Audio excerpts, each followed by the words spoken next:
जबकि साइप्रस और क्रोएशिया में अपने समकक्षों के साथ विशेष बैठकें होंगी। और साइप्रस प्रधानमंत्री नरेंद्र मोदी की यात्रा का पहला पड़ाव होगा।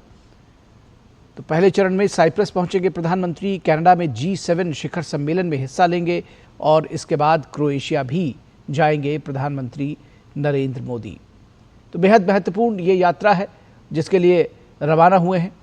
साइप्रस प्रधानमंत्री नरेंद्र मोदी का पहला पड़ाव होगा। यूरोपीय देशों के लिए साइप्रस एक अहम देश है और भारत के साथ साइप्रस के संबंध भी ऐतिहासिक रहे हैं।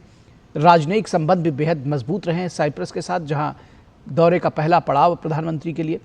और ये 23 वर्षों के बाद किसी भारतीय प्रधानमंत्री की साइप्रस यात्रा हो रही है, तो इसके महत्व को भी समझा जा सकता है। साइप्रस में भारत के जो तमाम हित हैं एक दूसरे के देशों के साथ में, उसको लेकर के साइप्रस के नेताओं के साथ में, जो प्रधानमंत्री के साथ में चर्चा होगी। और भारत साइप्रस के संबंध ऐतिहासिक और राजनयिक रहे हैं। क्षेत्रीय वैश्विक कूटनीति को नया आयाम देगी प्रधानमंत्री नरेंद्र मोदी की जो ये यात्रा है। तो बेहद महत्वपूर्ण कही जा रही है ये 3 देशों की यात्रा।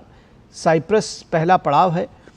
वैश्विक कूटनीति को नया आयाम देगी प्रधानमंत्री नरेंद्र मोदी की साइप्रस की ये यात्रा, इस लिहाज से भी क्योंकि 23 वर्षों के बाद कोई प्रधानमंत्री साइप्रस की यात्रा पर जा रहा है।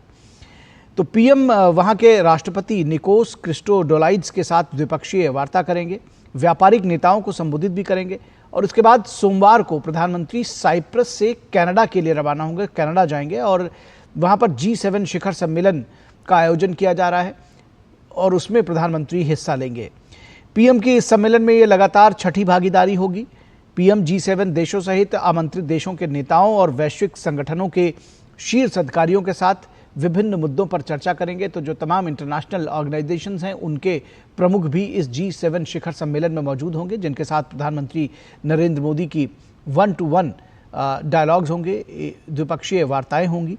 और इसके साथ ही साथ पीएम की कई द्विपक्षीय बैठकें होंगी। G7 शिखर सम्मेलन के साइडलाइंस पर भी जो आमंत्रित देश हैं उनके नेताओं के साथ में, और G7 शिखर सम्मेलन से जो जुड़े के जो देश हैं, जो 7 देश हैं, उनसे भी प्रधानमंत्री नरेंद्र मोदी की वार्ता होगी। तो बेहद महत्वपूर्ण ये कहा जा रहा है सम्मेलन। प्रधानमंत्री नरेंद्र मोदी लगातार 6ठी बार इस सम्मेलन में हिस्सा ले रहे हैं।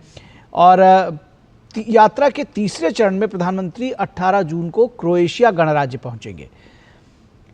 किसी भारतीय प्रधानमंत्री का वहां का ये पहला आधिकारिक दौरा होगा। तो इस तरह से क्रोएशिया की जो यात्रा है उसका महत्व भी समझा जा सकता है कि क्रोएशिया की यात्रा कितनी महत्वपूर्ण है। किसी भारतीय प्रधानमंत्री का ये पहला क्रोएशिया दौरा होगा, यानी आज तक किसी भारतीय